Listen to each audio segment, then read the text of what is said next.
El trabajo va desde la década de los 60 con un pequeño contexto histórico hasta la de los 90 con una pequeña conclusión. En la década de los 60 los que participaban en la Revolución cubana, pero sobre todo los que participaban en la argelina, tienen una gran influencia en la evolución de ETA hacia un grupo violento. En 1965, tras la celebración de su cuarta asamblea, habrá tres corrientes muy claras dentro de la organización: los culturalistas, los obreristas y los llamados tercermundistas, guiados por los sentimientos anticolonialistas. Empezaron a moverse en las montañas, con pequeñas acciones, primero colocando icurriñas, después haciendo pintadas, asaltando granjas de la Falange, volando ferrocarriles y centrales de teléfono. A partir de este momento hay una dinámica, ya que según un integrante de ETA, habían creado una organización bastante fuerte, llamada la Primera Militar. En 1966, ETA abandona sus planteamientos culturales y obreristas. Durante su quinta asamblea, expulsa a los 4 miembros de la oficina política, a los que se le acusa de españolistas. Queda clara la supremacía de la tendencia tercermundista. 3 de sus fundadores históricos se dan de baja en la organización y se produce el relevo generacional en las filas de ETA. Xavi Etxebarrieta representa a esta nueva generación de ETA. El 7 de junio de 1968, Etxebarrieta y un amigo viajan en coche. Iban a recoger un cargamento de dinamita para llevar a cabo un atentado en San Sebastián. A la altura de Aduna les paró el guardia civil de tráfico José Antonio Pardines, que les pidió la documentación. Cuando el guardia descubre que hay datos que no coinciden, Etxebarrieta sale del coche y le dispara por la espalda. Los 2 miembros de ETA huyen y se esconden en las afueras de Tolosa. Cuando salieron de ahí a las pocas horas, les paró una pareja de guardias civiles. Hay un tiroteo y Xavi muere.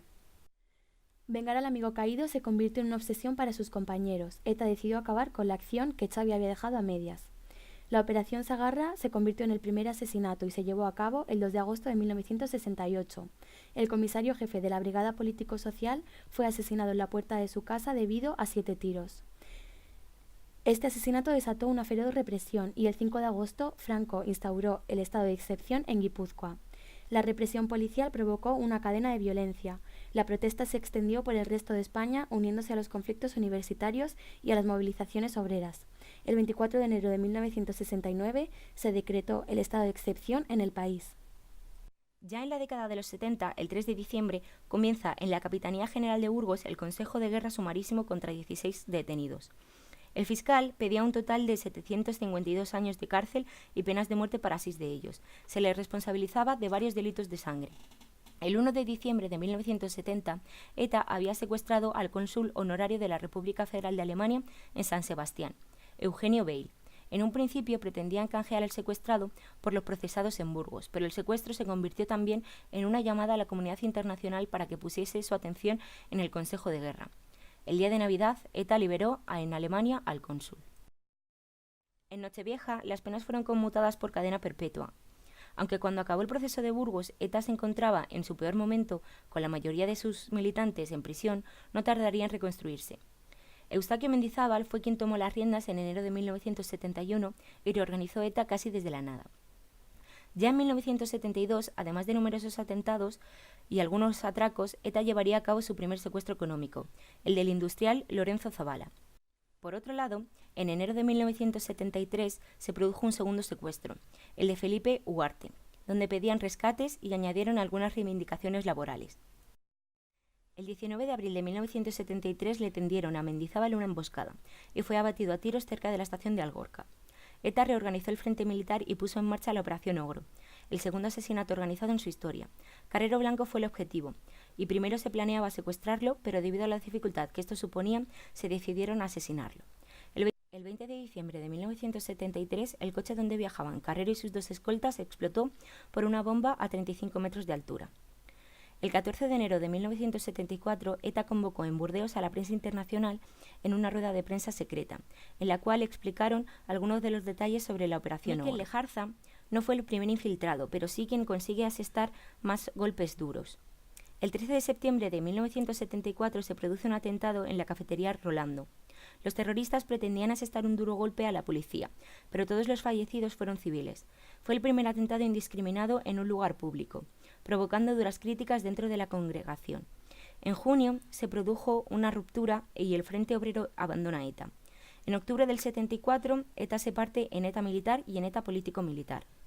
A través de Lobo y la búsqueda a petición de ETA de pisos secretos de Madrid y Barcelona, los servicios secretos se encargaron de ir montando el operativo que se encargaría de desmontar la estructura de ETA.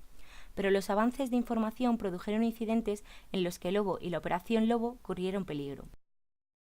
El 25 de abril se declaró el estado de excepción por segunda vez en Guipúzcoa y Vizcaya. ETA seguía matando y se había incorporado un nuevo grupo violento, el FRAP, que luchaba contra la dictadura. El 22 de agosto, el gobierno aprobó una durísima ley antiterrorista. En verano de 1975 se produjeron numerosas detenciones. Después de las primeras, algunos comenzaron a sospechar de Miquel Lejarza.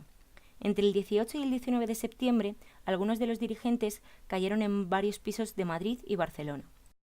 Entre agosto y septiembre de 1975, 4 consejos de guerra sumarísimos dictaron 11 penas de muerte, entre ellas las de 3 militantes de ETA, Ángel Otaegui, Antonio Garmendia y Chiqui. El 26 de septiembre, el Consejo de Ministros indultó a 6 de los acusados. Se confirmaron las otras penas de muerte, 3 para el FRAP y 2 para ETA. El 27 de septiembre se cumplen las sentencias.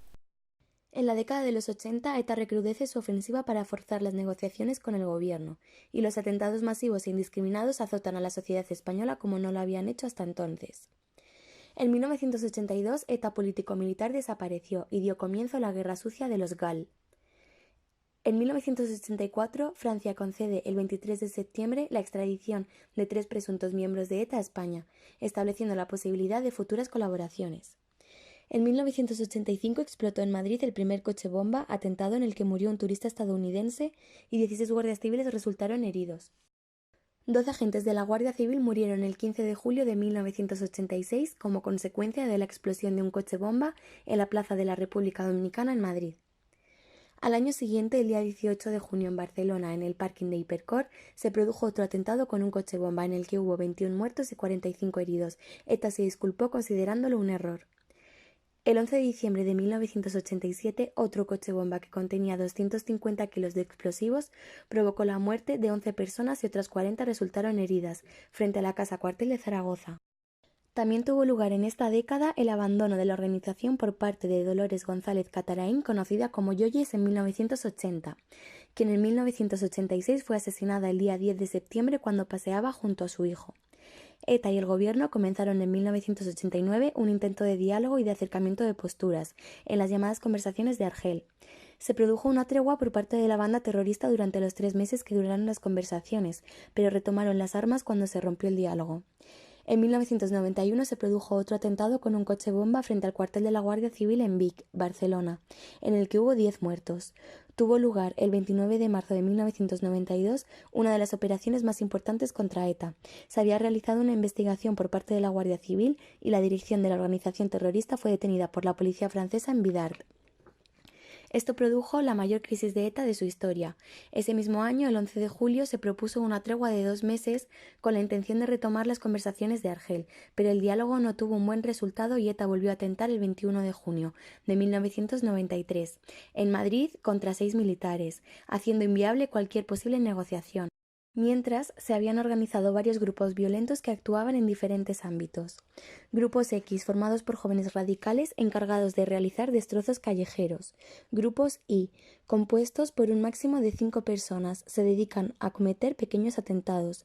Grupos Z, integrados por miembros especializados, son los responsables de los coches bomba y de los asesinatos. A continuación, pondremos fragmentos de la entrevista que le hicimos a Cristina Cuesta, directora de la Fundación Miguel Ángel Blanco y víctima de ETA. Sí, yo en 1982 tenía 20 años, estaba estudiando periodismo en Lejona, en Vizcaya, y bueno, desarrollaba una vida absolutamente normal. Y ese fin de semana fui a casa a celebrar mi cumpleaños, que había sido el 13 de marzo, y hablé con mi padre esa mañana, celebraremos este fin de semana. Mi padre era delegado de Telefónica en San Sebastián, de Telefónica en Guipúzcoa. Y llevaba escolta porque su jefe, Juan Manuel García Cordero, casado con 7 hijos, había sido secuestrado y asesinado por los comandos autónomos anticapitalistas hacía año y medio. Entonces estábamos en casa a las 3 de la tarde, 3 y pico, mi madre, mi hermana de 14 años y yo. Cogí el teléfono, hubo una llamada, me dijeron baja deprisa que a tu padre le ha pasado algo y yo supe inmediatamente que mi padre había sufrido un atentado terrorista. Y a partir de ese momento, un viernes 26 de marzo de 1982, pues mi vida, como la de tantas otras vidas que han sido afectadas por el terrorismo en este país nuestro, pues cambió radicalmente.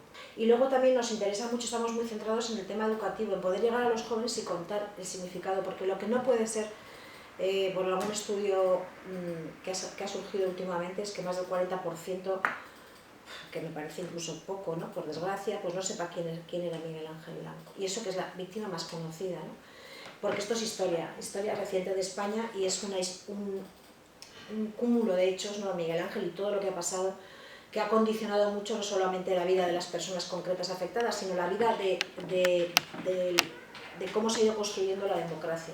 Bueno, era una época muy oscura, los años 80, y más en el País Vasco. Hay que recordar que en ese momento, en los 80, no solamente actuaba ETA o los comandos autónomos, que es la banda que mató a mi padre y a su escolta, Antonio. Los atentados eran semanales. No había semana que no hubiera un follón en las calles, detenciones, manifestaciones, asesinatos.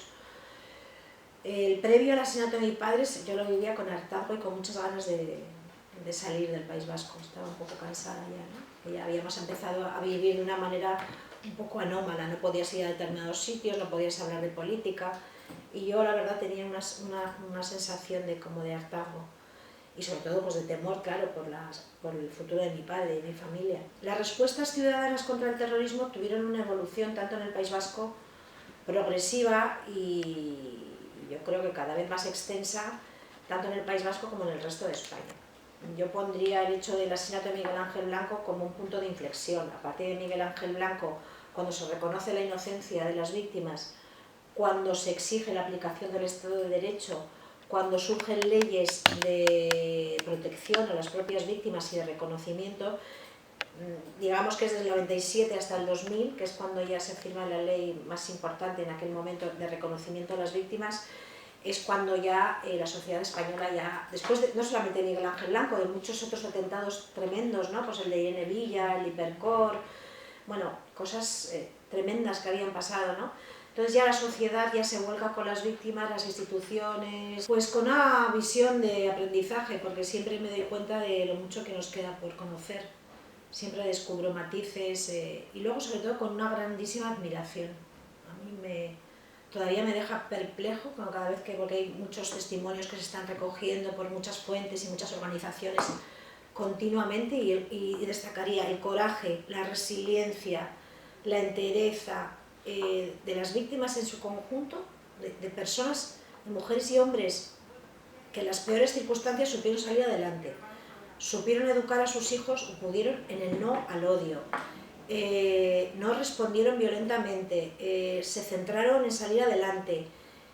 Me parece inmenso. Pues que son un grupo terrorista. Yo participo en una asociación que se llama COVITE, que es una asociación de víctimas que nace en el País Vasco, que yo fundé junto a otras dos mujeres en el año 1998, se han cumplido 20 años, y esta asociación, y vamos, como no podía ser de otra manera, porque si no no estaría ahí, reconoce bueno, y lo reconoce el Ministerio del Interior y lo reconoce todas las instituciones competentes, ¿no?, como un grupo terrorista que generó también víctimas, que fue una supuesta respuesta al terrorismo de ETA y que causó mucho daño y aparte perjudicó mucho la lucha contra el terrorismo de ETA inicial, porque entonces sí se parecía, aunque realmente no fue porque el GAL nunca tuvo apoyo social, que había una especie de guerra, ¿no?, del terrorismo contra el contraterrorismo, pero había una diferencia. El terrorismo de ETA siempre tuvo base social, mucha base social, hasta el 20% de la población vasca votaba a grupos que justificaban el terrorismo,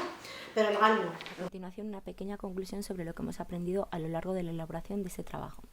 En primer lugar, comentar que nos hemos dado cuenta de que apenas teníamos información sobre la banda terrorista de ETA. También nos ha parecido muy interesante el tener que contar con una fuente oral para así poder tener un testimonio de primera mano, como en este caso es una víctima de terrorismo. Y por último, queríamos comentar que la elaboración de una práctica que no está tan relacionada como podría ser un ensayo con el grado de historia, nos parece que puede ser muy entretenido me puede ayudar mucho para seguir adquiriendo conocimientos de cara a un futuro.